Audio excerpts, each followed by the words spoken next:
My teaching job in Moscow had ended, and it was time to begin my European adventure. My first stop was Belgium for a brief visit with relatives, but I would soon find myself headed to Amsterdam. I'd found someone through a website called Couchsurfing, willing to offer me a free place to stay for a week. This is my first time using this service, so I was very nervous as I walked down the dark streets of Amsterdam, trying to find my host Daniel's house. After he took me upstairs to show me the storage closet that I'd be calling home for the next week, he then offered me beer and weed, told me he was gay, and started doing lines of cocaine before he took me to the red light district. This was a warm welcome into the life of backpacking. Baby went to Amsterdam, she put a little money into traveling. Now it's so slow, so slow, slow.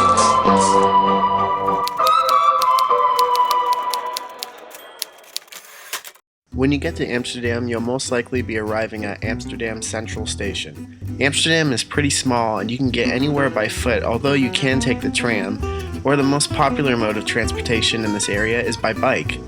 Amsterdam as a city felt like a fantasy to me. Everyone here just seemed happy and relaxed. Or maybe they were just stoned. But it reminded me of the fictitious town Bluffington in the cartoon Doug, only Patty Mayonnaise was a prostitute and Skeeter was Doug's coke dealer. I must elaborate more on couchsurfing, as it will be an integral part of my travels for the coming months. It's not just for finding a free place to stay, but to meet locals or fellow travelers and to find out about events that are happening in your area. Take for instance, I met this girl through the site to go sightseeing with me, and then we went to a couchsurfing meeting that allowed us to meet other travelers from across the world. Quick, say your country of origin. Spain. We even partied with each other. Look at your big ass joint. You can say the most offensive shit and they'll still high five you. Holocaust, slavery, abortions. Ah, shit.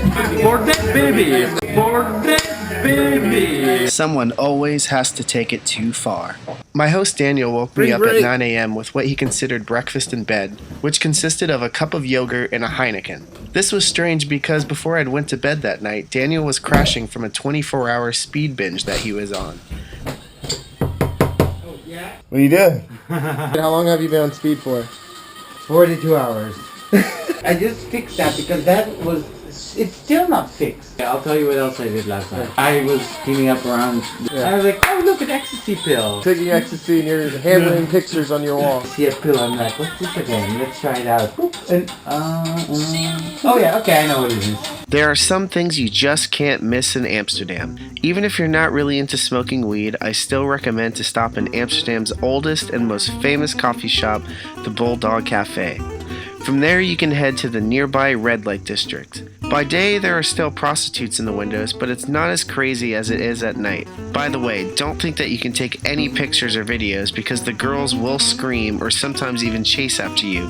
While you're at the red light district, you may want to check out a sex show at one of their popular venues like Bananas, where apparently they let one very lucky audience member eat a banana out of a prostitute's vagina. Check out some of the city's most famous museums like the Reich Museum, where you can find both Rembrandt's and Amsterdam's most prized painting, The Night Watch. I was never that interested in art until I came here, because to me these weren't just good paintings.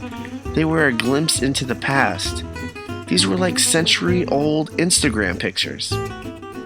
Next up is one of Amsterdam's most popular tourist attractions, the canal boat tours, which take you on a scenic view through the city. When it comes to doing touristy things that cost money, I just picked one or two things in each city that I would pay for.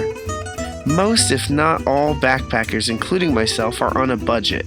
So next I present my free shit portion of the show. No trip to Amsterdam would be complete without seeing one of their iconic windmills, or at least that's the excuse I used to visit the brewery that's attached to it. Close to this along the water is Amsterdam Science Museum Nemo, which offers a gorgeous panoramic view of the city. Also along the water in the back of Amsterdam Central is a free ferry that runs across the water.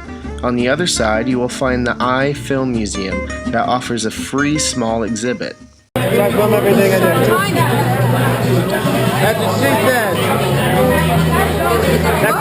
Because of its lack in popularity in the West, it is a little known fact that the Dutch produce some of the best kickboxers in the world. Muay Thai has been a hobby of mine for many years, so on my last day I was excited to visit the world-famous Majiro Gym. This gym has created many champions, but perhaps the most famous is Rob Common, who some consider the best kickboxer ever. And to my surprise, I even got to meet him at the gym. There's a few things you gotta do in Amsterdam. Gotta go to the Van Gogh Museum, check. You gotta do a boat river tour, check. Get a prostitute. Gotta smoke weed, check. Double check. Did I say get a prostitute?